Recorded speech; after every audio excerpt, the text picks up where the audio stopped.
جو اس پر گفتگو کریں کہ علماء اہل سنت میں سے کس کس نے اس کو کافر کہا ہے اور اس پر لعنت بھیجنے کو جائز کہا ہے، اور جن لوگوں نے اس پر لعنت نہیں کی یا اس کو کافر نہیں کہا کہ وہ اس کے خلافت منعقد ہو گئی تھی، ان کا نام ناسبی ہے ہمارے اپنی زبان میں.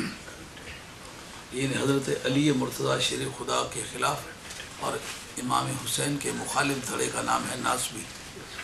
تو جو لوگ یزید کی حمایت کا جملہ بولتے ہیں اہل سنت میں ان کا شمار نہیں ہوتا، ان کا شمار ناسبیہ میں ہوتا ہے. اور بہت سارے لوگوں نے بڑی موٹی موٹی کتابیں لکھی ہیں اور صوفی بن بیٹھے ہیں. یہ ایک بڑی پرانی چور بازاری چلی آ رہی ہے. جس وقت لوگوں نے دیکھا یہ آدمی بڑا بے ایمان ہے، گمراہ ہے، اس نے فوراً فقیر ہونے کا دعویٰ کیا، تصوف پر کتابیں لکھنی شروع کر دی، تسبیح پھیلانا شروع کر دیا. میں اس دھوکے کو عام کرنے کے لیے کہ میں تو باقاعدہ صوفی ہوں، درویش ہوں، آل اللہ ہوں، اور کتابیں باقاعدہ لکھی ہیں.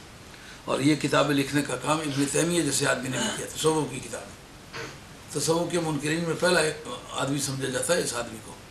ابن قیم نے تصوف پر بڑی کتابیں لکھی ہیں. جب ان کو یا رسول اللہ کا منکر کہا گیا تو پھر ابن قیم نے جلاء الافہام میں جا بجائے اس بات کا ذکر کیا کہ فلاں فلاں بزرگوں نے یا رسول اللہ کہا تھا اور یا رسول اللہ کہہ کے درود پڑھتے تھے. پھر تصوف پر بھی بڑی کتابیں لکھی. اور ابن جوزی نے سرکار بغداد رضی اللہ عنہ کی قبر شریف کے بارے میں کہا کہ میں نے ان کی ہڈیاں نکال کے تو دریا میں بہا دی ہیں، اب کس لیے اسلام کے لیے آتے ہو. اس آدمی نے بھی بعد میں پھر جب جوتے پڑے شکل بدل گئی اور ناٹے سے قد کا تھا، سر موٹا سا تھا، گردن چھوٹی سی تھی، قد ناٹا سا تھا، رنگ کالا تھا، رنگ اور بھی سیاہ پڑ گیا. کوئی داڑھی کو رنگنے کے لیے کوئی چیز لگائی تو وہ داڑھی بھی چھڑ گئی اور صورت بھی بدل گئی. اس سے بہت گھبرایا. اور جس ابن یونس کے اس نے یہ ساری بدتمیزیاں کی تھی وہ بھی اور یہ بھی. ان سے کوئی ایسا برا کام ہوا کہ گدھے پر سوار کر کے منہ کالا کر کے بغداد شریف میں پھرایا گیا. اور بعد میں مولانا اللہ علیہ سب کتابوں میں لکھتے ہیں. یہ جو اہل بیت کا منکر اپنے جوبنوں پر آئے تو پیچھے یہ اللہ علیہ کی مشین لگا دیتے ہیں تاکہ اس کی کوئی برائی ظاہر نہ ہو. تو اس نے بھی تصوف پر کتابیں لکھی. یہ تقریباً ساری کتابیں تصوف کی جو ان لوگوں نے لکھی ہیں وہی موجود ہیں. یہ امام غزالی صاحب جو ہیں یہ بھی ان کتابی مولویوں میں سے ہیں جنہوں نے وقت پر حضرت امام حسین کی مخالفت کا دم بھی بھرا ہے.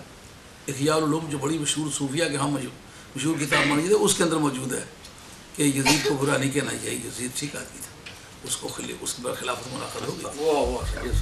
میں وہ مزار سے گیا کرم والے سے 2 بار گیا، باندھی ملیا، ٹوٹیا پجیا، کوئی رونق نہیں، کوئی بندہ فاتحہ پڑھنا نہیں ویکھیا. امام غزالی سے میں امام غزالی کی مزار کو ہاں بہت اچھا ہوا. صحیح بات ہے.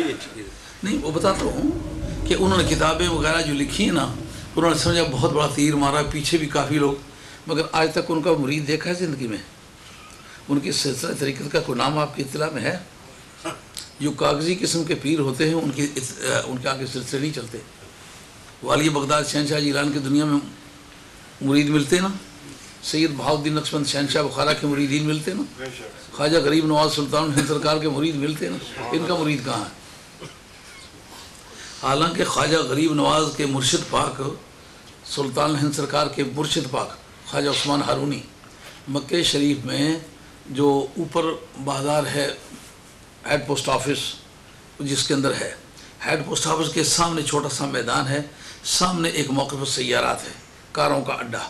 کاروں کے اڈے پر جو ٹائلٹ بنے ہوئے ہیں یہ خواجہ عثمان ہارونی کے مزار پاک پر بنے ہوئے ہیں. یعنی جس آدمی کے قبر پر ٹائلٹ بنا دیے گئے ہیں اس کے ماننے والے دنیا میں لاکھوں کی کروڑوں کی تعداد میں موجود ہیں. اور ایک اس کا مرید ہے جس نے 90 لاکھ کو کلمہ پڑھا ہے.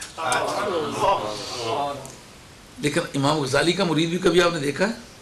ان کے سلسلہ طریقت کا کوئی نام ہے؟ بیماری یہی ہے کہ حضرت امام حسین کے مخالف دھڑے کے آدمی 10ویں محرم کے منانے پر بھی انہوں نے طرح طرح کی باتیں کی. تو اب آپ کی مرضی پر چاہیں تو درس دیں قرآن مجید سے.